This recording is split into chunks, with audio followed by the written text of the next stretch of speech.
Number 3. Replay hatid po sa atin ng Philippine Charity Sweepstakes Office. Raising funds for charity. Walang kupas.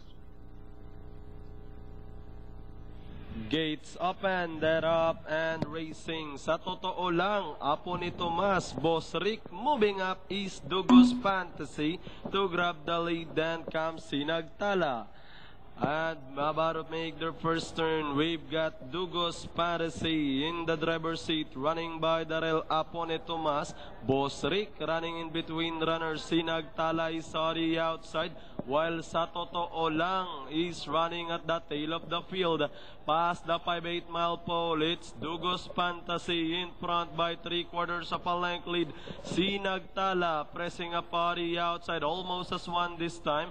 2 lengths back in third is Boss Rick. Sa Totoo Lang, Apo ni Tomas now bringing up the rear.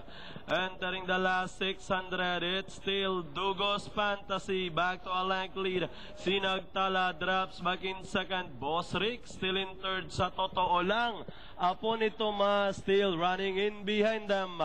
Inside the last 400, it's still Dugos Fantasy by about 3 lengths now.